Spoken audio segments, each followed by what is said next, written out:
Los arroyos, las montañas, los montes, las colinas, son testigos de que unos hombres le hablaron a Dios nuestro Señor con el santo nombre de ¡Viva Cristo Rey y viva Santa María de Guadalupe! Conoce cómo surgió la cristiada y la vida de los cristeros durante el movimiento de lucha por defender los derechos de amar a Dios. La sangre de los mártires es semilla. Hoy nosotros debemos sentirnos orgullosos por todas aquellas personas que ofrendaron su vida, su amor por la iglesia que hoy tenemos. Por ello, te invito a que reflexiones este episodio de nuestra historia que como mexicano, como católico, todos debemos saber y conocer. Bienvenidos, porque la sangre de los mártires es semilla. Comenzamos. El grito de guerra que enciende la tierra. ¡Viva Cristo Rey! Nuestro soberano Señor, nuestro capitán y campeón. Pelear por él es todo un honor. Ya estamos de regreso, estamos iniciando apenas este programa de la sangre de los mártires es semilla, este día domingo, Día del Señor. Saludos a todos ustedes que ya fueron a la celebración eucarística. Qué bueno, si no todavía queda un buen momento del día para que ustedes puedan ir a visitar la casa del Señor y por supuesto alimentarnos de este pan del cielo que es la misma Eucaristía, es Jesucristo, que humildemente y por favorecernos a nosotros se ha hecho pan para nuestro restablecimiento espiritual. Estamos esta tarde compartiendo la sangre de los mártires es semilla. Mi nombre es Lulu Calzada, parte del equipo de Koinonia Radio y también miembro activo del Movimiento Católico Nacional Cristo Rey. En este día domingo nos acompaña, gracias a Dios, en este día Mónica Vázquez, también miembro activo del Movimiento Católico Nacional Cristo Rey. ¿Cómo estás, Mónica? Muy bien, gracias a Dios. ¿Qué tal la experiencia de estar en el radio, Maravillosa. Te gusta, yo sé que te gusta. Y también tenemos aquí a la presidenta de este movimiento actualmente en este periodo, Lala, ¿cómo estás? Muy bien, gracias a Dios. Buenas tardes a todos. Mi nombre es Eulalia Gutiérrez Calzada, Lala, para servirles. Y vamos a hablar en este día, como ustedes saben, pues de la persecución religiosa y también por supuesto tomaremos como hilo conductor de este programa dos mártires santos que no necesariamente son de la persecución religiosa, pero sí son mártires que ha dado la Iglesia Católica. Para empezar un poquito yo sé que cada domingo tratamos de hacerles ver esta fecha memorable para México, que tiene que quedarse no solamente en su memoria, sino también en su corazón, porque es parte de la historia de la manera en la que se logró conquistar la libertad religiosa para México en aquellos años, donde gracias a esta lucha pues se dio la posibilidad de que nosotros tuviéramos hoy tanto conventos abiertos como seminarios abiertos y templos abiertos para poder recibir los sacramentos nosotros fieles católicos. Y todo esto comienza muchos años atrás, antes de los años 20, por supuesto. Comienza con Benito Juárez en 1810, donde empieza Juárez también a hacer esta cuestión de la reforma de la iglesia, donde se hace la separación iglesia-estado. Le vienen a dar continuidad los que le siguen hasta llegar a un momento fuertísimo dentro de México, que es Plutarco Elías Calles, el gran protagonista de esta lucha desigual entre la iglesia y el Estado, encabezado por Plutarco Elías Calles, y la iglesia la encabeza, por supuesto, todos los fieles, porque la iglesia es una. Todos los fieles somos uno en la iglesia. Por lo tanto, si ofenden a un sacerdote, ofenden a toda la iglesia. Si ofenden a un templo, si profanan un templo, profanan a toda la iglesia. Plutarco Elías Calles era uno y buscaba su beneficio y su interés muy personal. Nosotros, al momento de que él hace su primer atentado contra uno de los templos, toda la iglesia se une, recordando que el cuerpo de la iglesia somos todos somos iglesia, como dice Monseñor Cisneros en su programa, ¿no? Pues Plutarco Elías Calles lanza un decreto persecutorio.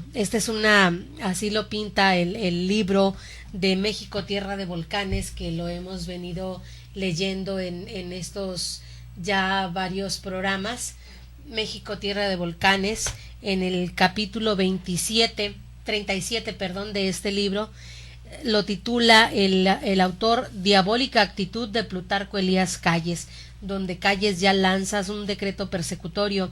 Esto el día 7 de enero de 1926, Calles pidió y obtuvo de las cámaras poderes extraordinarios para reformar el Código Penal en lo concerniente a materias religiosas, preparando de este modo su golpe contra la Iglesia. ¿Qué tal? 3 días antes de dicha fecha había firmado la ley reglamentaria del artículo 130, que es en la que se aumenta, explica y entiende lo dispuesto en dicho artículo constitucional. Vamos a ver de qué se trata este artículo.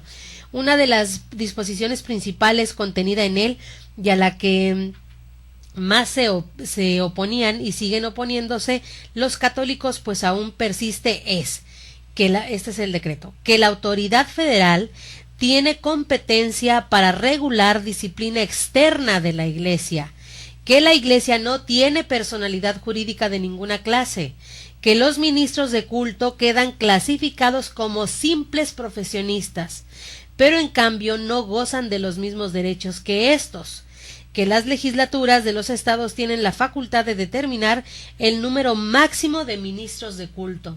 El gobierno va a decidir cuántos sacerdotes van a haber. Solamente el gobierno.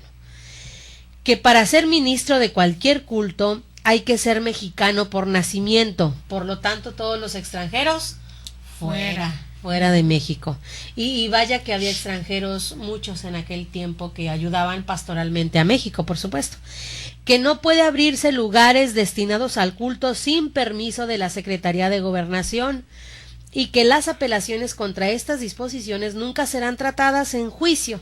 Ahora bien, semejantes prescripciones, tratándose de un pueblo casi en su totalidad, México, 95% católico, cosa que ahorita esto, bueno, estamos hablando de cuántos años, unos 82 años, 83 años de la persecución religiosa, y hace 83 años éramos el 95% de católicos. A hoy día somos aproximadamente el 85, un 10% ha bajado. No es mucho, pero sí es un número considerable, considerando que ha tenido una historia fuertemente católica México desde siempre. Tratándose de un pueblo casi en su totalidad católico, no podía ir encaminada sino contra los sacerdotes católicos. Todas estas leyes principalmente se aplicarían al clero católico. Entonces, ¿quieren que les lea algunos de los artículos, muchachas? Sí. ¿O quieren opinar? ¿Qué les parece esto, Híjole, mano, qué bárbaro. Platíquenme, ¿qué les parece? Era un sacrilegio. Sí. Era un sacrilegio, sí, porque imagínate dejar a México sin iglesia, sin el culto, sin la Sagrada Eucaristía, con simple hecho de que te cerraran la iglesia. Uno, si por ejemplo yo quiero ir a misa entre semana y la parroquia está cerrada, Cristo resucitador, ¿qué hago? Imagínate, por ahí Dios guarde la hora, en el camino me pasa algo y uno nunca sabe, ¿verdad? Pero imagínate dejar a México sin el culto de la iglesia, sin la Sagrada Eucaristía, hubiese sido la catástrofe. Es que estaban tremendas. El 4 de febrero de 1926, un reportero de El Universal, Mora, y del Universal, tuvo una entrevista con el anciano arzobispo de México, Monseñor Mora y del Río, y en ella le preguntó si todavía se mantenían en pie las protestas del episcopado contra la Constitución de 1917. Yo les dije 1810, era 1917, ¿verdad? No es cierto, pero en 1810 fue de Benito Juárez, de Benito Juárez. Sí, porque estabas hablando de Benito Juárez. Tengo toda la razón. Bueno, le hacen la pregunta a Monseñor Mora que si todavía se mantenían en pie estas protestas, que se habían iniciado desde 1917, pero Plutarco Elías Calles en 1926 les viene a dar 9 cumplimiento. años después. ¿Sí me explico? O sea, ya dice, sí, se va a disponer esto. El prelado le respondió que el episcopado todavía mantenía su protesta de 1917 contra los artículos 3, 5, 27 y 130, que convertían la llamada libertad de conciencia en una farsa para los católicos mexicanos, por supuesto. O sea, la Constitución decía que todos teníamos libertad religiosa, libertad de culto, libertad de conciencia, y estos artículos que viene a aplicar Plutarco Elías Calles, pues son totalmente contrarios. Entonces dice el episcopado, esto es una farsa, lo que están poniendo en los artículos 3, 5, 27 y 130 es una farsa y es una burla para nosotros los católicos, porque estamos viendo que nada de esto se está cumpliendo, que al contrario se está atentando contra estos artículos principales. Y no muy lejos, hace poquito ahorita estábamos hablando exactamente, con eso iniciaste, de que se está prohibiendo la libertad de expresión religiosa. Entonces, pues ya no nos vayamos tanto hasta Elías Calles. Sí. Quedémonos con lo de ahora. Hoy mismo está sucediendo, ¿no? Y que de hecho quitaba todas las garantías, estos artículos, quitaba todas las garantías a los sacerdotes y hacían de la práctica de la religión católica un crimen. Hágame ese favor. O sea, los cristeros eran criminales. Eran buscados como quien busca un violador, a un asesino. Háganme ustedes favor, que yo por confesar que soy católica es mi única... ¿Tu delito? Mi delito. Qué terrible, ¿no? Tenemos un minuto antes de irnos a la pausa. Les leo lo siguiente y después vamos a en el último bloque hablar sobre los artículos que ya habíamos hablado, y sobre mártires también, por supuesto. Alberto de Tejeda, secretario de Gobernación en el gabinete de Calles, salió inmediatamente con una vehemente denuncia contra el arzobispo. Fíjate, lo denunciaron al arzobispo, diciendo que en sus afirmaciones hechas al periódico El Universal se contenía una excitativa a la rebelión armada contra el gobierno. O sea, que el arzobispo ya estaba excitando a los cristianos, levántense contra el gobierno, por lo que dijo, que ser católico era un crimen. El arzobispo fue consignado, pero el juez que vio su proceso declaró que no había delito que perseguir. O sea, eran de armas tomar. Ello no obstante, Calles encontró en esto la oportunidad que esperaba y comenzó a urgir la aplicación escrita de la ley. Y dice, yo di fuerza a la ley e hice que se cumpliera. Eso es lo que dice Plutarco Elías Calles, con esas agallas que siempre le caracterizó, pero pues agallas que fueron utilizadas para el mal, para derrotar, según él, a los cristeros y a su Dios. Pero ¿dónde está ahorita Plutarco Elías Calles? ¿Y dónde está ahorita su ley? Sino está Cristo presente entre nosotros, y es quien triunfó a final de cuentas en el corazón de la Iglesia Católica, por supuesto, porque la Iglesia sigue trabajando por esta libertad religiosa. Hacemos una pausa, vamos a conocer 2 mártires en este programa. Quédense con nosotros, regresamos después del corte. El martirio es el supremo testimonio de la verdad, de la fe, designa un testimonio que llegue hasta la muerte. Después del corte regresamos con más en La sangre de los mártires es semilla.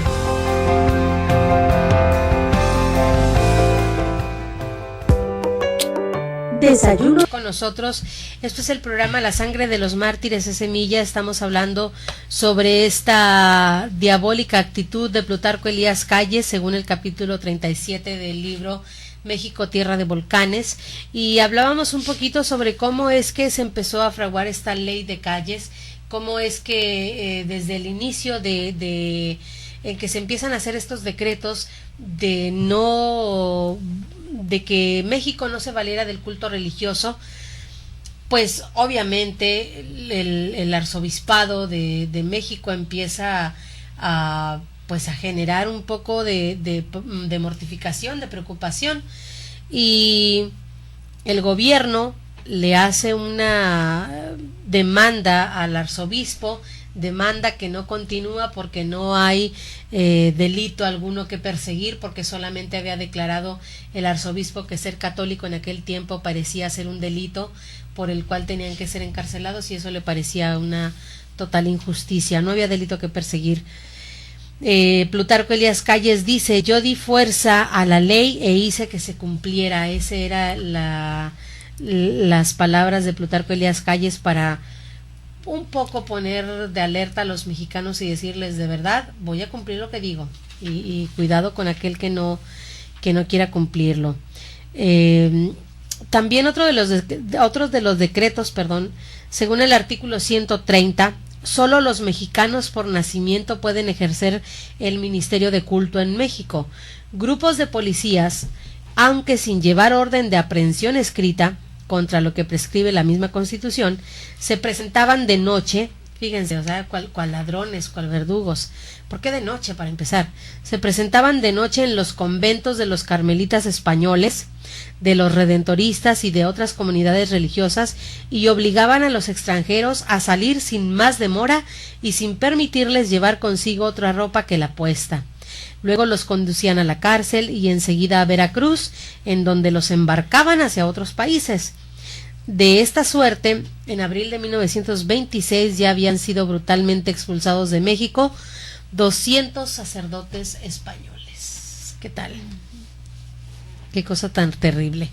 Y bueno, muchas de estas cosas vamos a continuar viendo en este programa, pero vamos a conocer en este momento pues uno de los mártires, vida de mártires. En esta ocasión Mónica va a iniciar compartiendo con nosotros a una santa que de nombre muy conocido. Saludamos a todos los que lleven este nombre. Santa Verónica. Santa Verónica de Giuliani. Es italiana ella, o era Eso. italiana. Santa Verónica, pues bueno, yo también no conocía muy bien la historia de Santa Verónica. Me acosté tarde leyéndola, me acosté con un dulce sueño. Dije, oh, santa mía. Pues Santa Verónica, pues como muchos sabemos, es monja clarisa capuchina.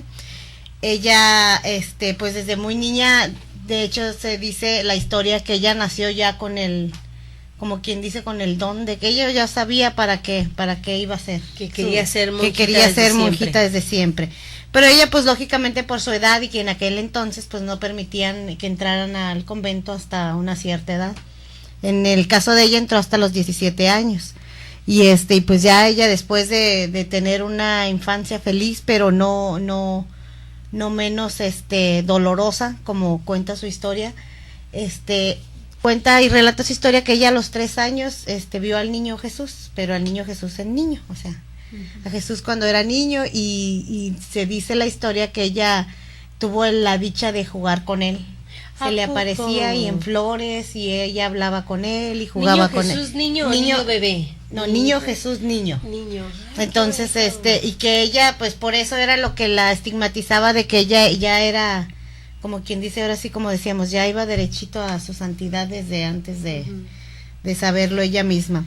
El alma se estremece ante noticias y leyendas que pretenden traspasar los muros y revelarnos los secretos de esas monjitas prodigiosas de penitencia y de virtud, sepulcros de silencio, huertos perfumados con una fragancia celestial, pero impenetrables como los jardines de los dioses, decía Santa Teresita Santa Verónica. Estaba pensando en Santa Teresita, no sé por qué me traicionó el subconsciente.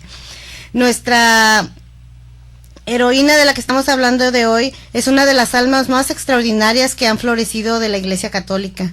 Su vida llegaría a parecernos inverosímil como el relato fantástico, sino que contaremos con los más autorizados y serios testimonios, además de sus propios escritos, porque ella dejó un diario escrito, donde el mismo confesor de ella le decía, los confesores de ella le decían que escribiera todo lo que ella, porque tenía como visiones, como revelaciones, y ella tenía los estigmas de Jesús. Por eso ella, su martirio fue por ese lado, por los estigmas de Jesús. Ella, los viernes, en especial que ella murió un día viernes, entonces ella decía que era el día que Dios le escogió, como Jesús, que fue el día que murió. Sí, viernes y de ella, dolor. Entonces ella, dice la historia que ella con los estigmas sufría. Entonces ya, bueno, no que sufriera, era su parte de como su martirio para ella. Entonces ella decía que ella lo recibía con todo el amor de Cristo, como era el que ella le tenía a él. Y no, dice la historia, ella nunca se quejó, nunca se de algún dolor que le diera o se le cuestionó a Dios porque eso a que ella le padecía. parecía. Pero ella decía que ella por amor a Dios recibía todo lo que de él viniera, y que si esa era su forma de ella agradar a Dios, que ella estaba más que dispuesta para sobrellevar eso. La gran vidente capuchina lleva hasta el límite, por así decirlo, el endiosamiento de su alma, su entrega total al Señor, esa vida oculta con Cristo de Dios. Su biografía es un tejido deslumbrante de piedras preciosas, todos los carismas, todos los dones del Espíritu Santo, los favores más estupendos y dolorosos, más insoportables, aparecen narrados con infantil sinceridad en las páginas del diario, porque como les comentaba, ella dejó escrito un diario donde dejó toda su vida relatada desde que ella tenía uso de razón, que fue cuando relató los 3 años haber jugado con Niño Jesús. Ella nació en 1660, nuestra santa. Ella nació en Montecarlo, ciudad de Antiguo, de Urbino, en Italia. Y ella de hecho no se llama, bueno, fue el nombre de como ya santa, pero ella se llamaba Úrsula. Ella fue bautizada con el nombre de Úrsula, y al entrar al convento a ella le pusieron hermana Verónica. Mira. Y de ahí viene el nombre de Verónica. Contaba ya con unos 3 años de edad cuando les digo que ella tuvo su encuentro con el Niño Jesús, y dijo haber jugado con él y haber tenido el placer de recorrer un jardín donde ella, el olor de las flores la hizo como que eran sus primeras, por decirlo así, como que ella ya sabía para que ella su vida iba a ser, para lo que estaba destinada, que su vida iba a ser para Cristo. Y pues ya así misma a la edad, queriendo imitar a Santa Rosa de Lima, cuya vida oyó leer cuando era niña, inventó un modo infantil de darse las disciplinas. Ella su casa era muy religiosa, sus papás eran muy creyentes, sus hermanos eran muy devotos también. Ella vivía en un ambiente de religioso en su casa, y ella oyó la vida de Santa Rosa, y en su pequeñez, en su infancia y en su ignorancia, por decirlo así, ella oía que Santa Rosa de Lima, y no teniendo con qué disciplinarse, ella se quitaba el delantal, hacía muchos nuditos en las cintas, y ella solita se daba detrás de la puerta, porque oía que Santa Rosa de Lima así lo hacía. Oye, de todos modos, sí, varios nuditos ya te pesan, ¿no? No, sí. Sí, no, sí. Sí. Y el alma enamorada de esa niña tuvo que esperar hasta los 10 años, según la costumbre de en aquella época, para acercarse a su amado, que fue en 1670, es cuando ella recibe por primera vez la comunión. Y ella le decía mi amado, ella se refería a Dios como su amado, como era tanto su amor a él que ella se expresaba con unas palabras que digamos para una niña de esa edad ahorita no creo que salgan de su boca, pero ella se expresaba y decía y ella moría y ansiaba por ya recibir a su amado, y a los 10 años ella recibe la comunión. A los 17 años pues ya ella entra al convento. Ya tenía 17. Ella entra al convento, y su vocación religiosa tuvo el ansiado cumplimiento en el convento de las Capuchinas, en Chita de Castelo. La joven pues ya se encerró definitivamente para vivir solo para Dios. Al llegar a la puerta de clausura, yo estaba leyendo la historia y me encantó esta frase que decía que cuando ella entra y se cierra la puerta, cuando ella ya por fin la dejan entrar al convento y entra al convento, y al cerrar la puerta se cerraron, la joven corrió anheladamente a ocultar su alegría en la oscuridad de una pobre celda iluminada en la presencia del divino esposo. Pero antes de cerrarse la puerta, ella dice que grita con un grito alegre y dice: adiós mundo, te dejo. Ella era tanta el amor que tenía a Dios que ella ya ansiaba por entrar al convento. Y me imaginé una jovencita enfurecida, no como las de hoy que ven a sus ídolos y no, ella lo gritaba pero por amor a Dios, y decía, dijo: adiós mundo, te dejo. Sí. Y ya ella sabía que era que donde quería estar y donde por el resto de sus días ella iba a permanecer. La nueva monjita se llamará Sor Verónica, así le pusieron. Sí. Pero todas sus hermanas añaden un gracioso apodo lleno de cariño, le decían la Bambina, que era la niña, o sea, que era la más... La jovencita. La jovencita, pues, por así decirlo. Así que pues ya, cuando regresemos del bloque te sigo contando la historia de Santa Verónica. Muy bien, pues nos quedamos cual telenovela con Santa Verónica, pero regresando de la pausa vamos a concluir su historia. Y también tenemos otra historia que vamos a compartir, que Lala va a compartir con nosotros, de otro santo mártir. ¿Quién es, Lala? Ronaldo Rivi. Ronaldo Rivi, que también, ¿él de dónde es? Él es de España también. De España. De España. Muy Ajá. bien, pues vamos a conocer estos, concluyendo la vida de Santa Verónica y también iniciando con Ronaldo Rivi. Regresamos después de la pausa. El martirio es el supremo testimonio de la verdad, de la fe, designa un testimonio que llegue hasta la muerte. Después del corte regresamos con más en La sangre de los mártires es semilla.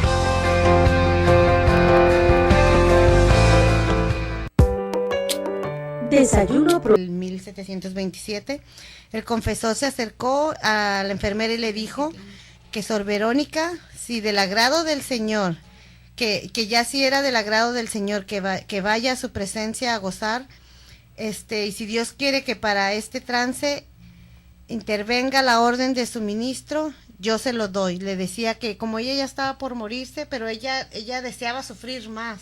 Incluso decía que ella, si su sufrimiento valía para salvar los pecados de otro, que le viniera más dolor. Ay, Entonces Dios. yo me quedé, dije, Cristo resucitado. ¿Quién en la actualidad decimos, yo quiero sufrir o padecer por el pecado de Lala, por ejemplo, o el mío? O sea, Bueno, yo tienes una que sufrir vez, mucho. yo una vez lo dije y así me fue. Y me fue como aguas en con lo feria. que uno desea. No, Bueno, y digo, tan solo el acompañar en el dolor al otro, a lo mejor no decirle a Dios, Señor, yo quiero cargar con los pecados de mi hermana o con los pecados de mi amiga, pero sí tan solo acompañar en el dolor a la otra persona por su pecado, te duele mucho, Sí. o sea, te pesa mucho. sí, por eso te digo que yo lo Híjole, leí no, y me entonces impactó sí. porque ella dice, si es tú, Señor, el que yo padezca por los pecados de mis hermanos, dice, yo lo sufro por ellos. Y yo decía, hoy en día, siquiera, como dices tú, si alguien está enfermo, no te das ni el tiempo de decir, voy a ir a verlo, a ver cómo está. Cuanti más yo decir, cárgame Dios todo lo que ella carga. O sea, yo dije, no, pues no tenemos a veces la calidad humana de decir, voy a ir a visitarte, Lalita, porque estás enferma. No, ahorita ¿Tú tenemos crees que que le voy a hacer, decir, ay Dios, pues échame unos cuantos para que ella no cargue tanto? Que las No, pulgas so- que le pican a ella, que me piquen a mí, No. Señor. Entonces eso me impactó mucho también porque yo dije, o sea, no cualquiera Sí, hace no, eso. no. Hay que tener, yo me imagino, una calidad humana y una fe inmensa en Dios como para que ella haya querido. Y un amor Y- grande, un exacto, amor sí. O sea, sin medida. además de la fe y todo esto, el amor al otro. El amor. El amor Sí. al otro, que a nosotros como nos cuesta trabajo por lo egoístas que podemos llegar a ser. Sí, y decía la moribunda, imitadora perfecta de Cristo, paciente, quiso imitarle hasta el fin. E inclinó su cabeza y entregó su espíritu. Aquel día era viernes, el día predilecto de su corazón, el día en que Jesús solía regalarle con dolores y consuelos. Ella se decía que ella, como era vidente, y miraba cosas, porque te digo que ella soñaba y iba y los plasmaba en papel, o le decía a su confesor, soñaste tal o cual cosa, ve y plásmalo para que quede guardado por si es verdad lo que tú estás diciendo, porque la tachaban de loca. Y Que ya quede está, ajá. Como una prueba. Entonces, porque ella, los confesores y los sacerdotes que pasaron muchos mientras ella estuvo en el convento, unos la tachaban de loca, otros que a lo mejor estaba delirando o que eran sueños que tenía. Ella decía no, entonces le decía al confesor, entonces plásmalos para que si te llegan a pasar, tú tienes como una prueba fehaciente de lo que estás diciendo. Verónica había pasado toda su vida en el amoroso costado de Cristo. El corazón de Jesús había sido su celda, su monasterio y su cielo. Y ella cuenta la historia de ella, que ella al morir, le hacen la autopsia 3 días después. Ajá. Entonces, se dan cuenta que los sacerdotes y el obispo mismo, y en aquel entonces y en su lugar, se dan cuenta que ahí ella tenía, dice, la Santísima Virgen se deja ver sonriente y maternal, toma la cabeza de su amada hija cuando ella ya estaba muriendo y la coloca en descanso de su regozo. Los ángeles del cielo bajan hasta la estrecha celda de la monja y le dan lecciones sublimes de todas las virtudes. El sacrificio, patriarca modelo del padre de Verónica, la visita resplandeciente y llegó animándola a seguir con él por el camino de la cruz, las almas del purgatorio, le piden su ayuda y ellas las libra del tormento tomándolo para sí. Ahí es cuando te digo que también relata que si era una virtud que ella tenía y decía, si he de padecer por el pecado de otro, ella estaba dispuesta a hacerlo. Y también cuando a ella le hacen la autopsia y le revisan, sale el corazón lleno de clavos y de con los instrumentos que a Jesús lo flagelaron. Ay, qué Entonces, impresión. y sí, y relata su historia, que todos los que allí vieron eso se quedaron impactados porque Claro. muchos, te digo, la juzgaban de loca, y decían que a lo mejor ella inventaba las historias, era tanto el amor que le tenía a Dios que dijeron, no, pues esta ya inventa. O sea, ya, ya no le dan tanto Ya la caso, perdimos. pero no, ya se dan La cuenta perdimos. se dan cuenta que sí, que ella a la hora de su corazón traía todos los instrumentos con los que a Cristo lo habían flagelado. Pues todos los que lleven el nombre de Verónica, de veras que es importante conocer esta virtud de esta santa, pues este fuerte deseo que ella tenía del sufrimiento, pero un sufrimiento que llevaría finalmente a la redención. Gracias, A la Mónica, qué santidad. bonita historia, ¿eh? Yo Entonces también me quedé ella impactada. ella es mártir Es blanca. mártir blanca porque no tuvo... No, bueno, a ella nadie no le fue- hizo daño. Ella fue por amor a Dios que ella Ajá. sola, los estigmas se le manifestaron. manifestaron. Ay, Dios santo. Pues tenemos a Nidia que nos vuelve a escribir. Dice, saludos a Mónica, ya te saludó. Gracias, Nidia, saludos. Que ya la perdones. Saludos, Santa Verónica de Nidia. Y que gracias por los deseos. Sí, te deseamos que seas una mártir de verdad. Una mártir santa. Una mártir santa. Mucho dolor, mucho sufrimiento. Que sean venideros. Con todo nuestro amor te lo deseamos, Nidia. Que sufras mucho. Bendita seas. Y bueno, tenemos 3 minutos. ¿Puedes adelantar? Puedo adelantar, sí, vamos a adelantar un poco sobre otro santo mártir adolescente también. Su nombre es Ronaldo Rivi. Este joven es un joven de apenas 11 años que decidió ingresar al seminario en Villa Italia de Marola. Según recuerdan sus compañeros, dicen, era un joven que ingresó al seminario a los 11 años, o sea, bien chiquitito, y era muy animoso. Él decían que su sueño era ser sacerdote. Él entró por un gran amor a Cristo, un gran amor a Dios. Su deseo más grande era ser sacerdote y ser misionero, porque él decía que quería llevar la palabra de Dios, la buena nueva, a los que no lo conocían. Él quería dar a conocer a Cristo en toda su plenitud. Y entró al seminario, les decía a sus compañeros, los animaba, les decía, hermanos, vamos a rezar mucho, vamos a hablar mucho porque hay que salvar almas para acercar a Dios y llevarlos al paraíso. Así les decía él a sus compañeros. Pero resulta que fue en el año de 1944 cuando los alemanes empezaron a invadir a Italia y cerraron los seminarios.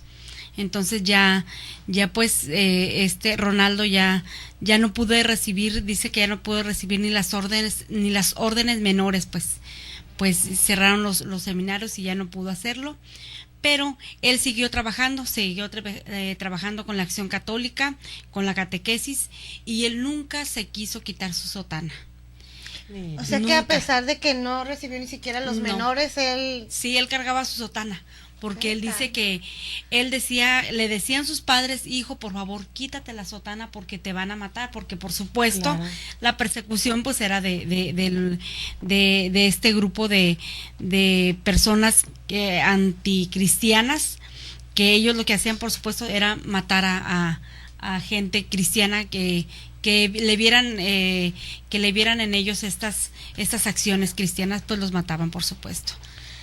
Vamos a hacer una pausa, Lala, para antes de continuar con la historia Claro que de... sí. ¿De quién? De Ronaldo De Rivi. Ronaldo, yo le estaba diciendo Rolando. Ronaldo Rivi. Vamos a regresar con esta historia. Todavía tenemos más cosas que compartir en este programa, La Sangre de los Mártires. Es semilla, quédense con nosotros este día domingo, la estamos pasando muy bien.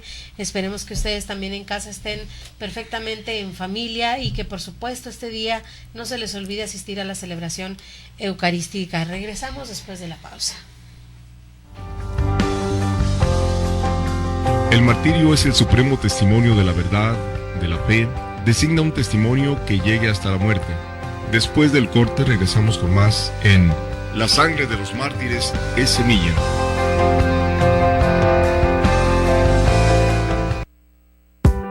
La vamos a compartir podríamos traer no a debate para hacer discusión y mucho menos. No, nada más. Solamente para conocer los puntos de vista podemos traer al rector del seminario, por ejemplo, el padre Candiani, algunos seminaristas que opinan y la misma opinión de don Rafael, que ya la ha dado en algunas ocasiones en su programa El Buen Pastor.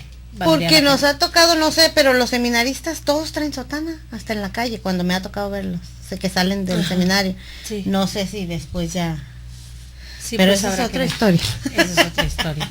Una de las cosas que me llama la atención de Rolando es, y de muchos mártires, la vida tan semejante que en algún momento llegan a tener con el mismo Jesucristo. Por ejemplo, Rolando, le quitan su sotana y la utilizan para un juego. A Jesús le pasa lo mismo con los soldados. Lo despojan de sus vestiduras y se las juegan las vestiduras de Jesús, ¿no? En el caso de Santa Verónica, la que nos platicabas, pues Jesús vivió los tormentos de las llagas, fue mucho más específico, ¿no? La comparación con Santa Verónica, un corazón traspasado y lleno de flagelos también con los que sufrió el mismo Jesucristo. En fin, vemos en ellos cómo tienen una gran semejanza con el ejemplo de mártir de todos los creyentes, que es el mismo Jesucristo. Y como él, pues se han dado muchas cosas. Y ya nada más para terminar, tenemos 3 minutos, mejor aprovechamos estos 3 minutos para despedirnos, para agradecerles a todos ustedes que hayan compartido con nosotros. Vamos a seguir leyendo en siguientes emisiones parte de este libro del México, Tierra de Volcanes. Vamos a seguir trayendo historias de mártires que han sido muy enriquecedoras y que también podemos nosotros tomar como ejemplo de ellos para seguir defendiendo nuestra fe. Mónica, ¿qué te queda a ti de este programa? ¿Qué nos puedes compartir? ¿Qué experiencias te llevas y sobre todo qué enseñanza te llevas? Mira, como yo les decía, al leer la historia de Santa Verónica yo me quedé impactada. Una, porque yo no la conocía del todo. Yo sabía, Santa Verónica, porque eso, por lo de encimita. Pero ya al leer mis 9 páginas, que es poquito, porque es muy resumido, pero yo me quedé, o sea, me quedó eso de decir, a veces uno se queja porque te duele la cabeza, porque te duele la panza, por qué sé yo, y nos quejamos, y ella toda su vida fue de sufrimiento, y sufrimientos físicos, no habla de, no, habla de sufrimientos físicos. Ella, su historia, como decíamos, relataba de dolores, pero ella sufrió de dolores físicos toda su vida.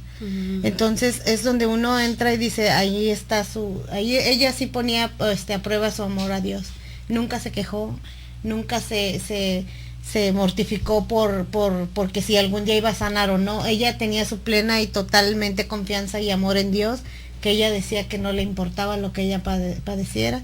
Entonces leyéndola me hizo reflexionar y decir, bueno, pues si ella, que era una santa, yo quién soy para quejarme ante cualquier adversidad que la vida me ponga. Yo solo le pido a Dios que me dé fuerza, que me dé la entereza, pero sobre todo la fe, para no caer en alguna queja, y si lo hago le pido perdones todos los días y a todas horas, pero pues somos humanos, ¿no? Pero esa grandeza me llevo de Santa Mónica, de su paciencia y de su amor a Dios, y de saber sobrellevar el sufrimiento que Dios le ponía como prueba, porque no era por castigo, era prueba, porque ella le confesó y le dijo, yo quiero ser como tú.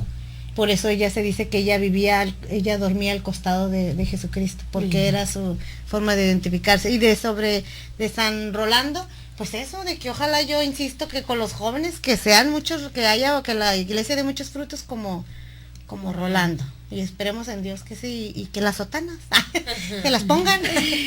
Ay, en 50 segundos, Lala, que te dejó Mónica, apenas. Apenas sí, híjole, Mónica. ¿Qué te llevas de este programa? ¿Qué enseñanzas?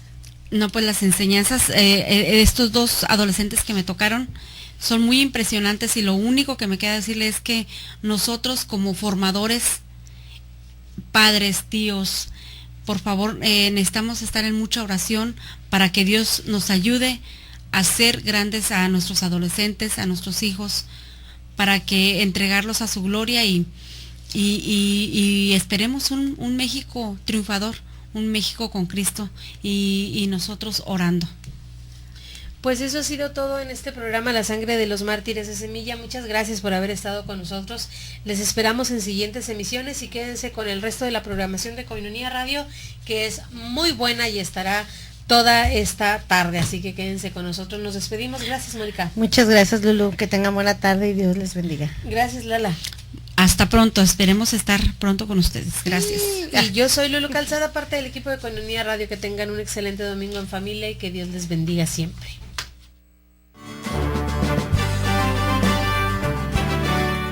Gracias por habernos acompañado este día en tu programa. La Sangre de los Mártires es Semilla. Te esperamos en la siguiente emisión aquí en Koinonia Radio, levantando la voz para evangelizar.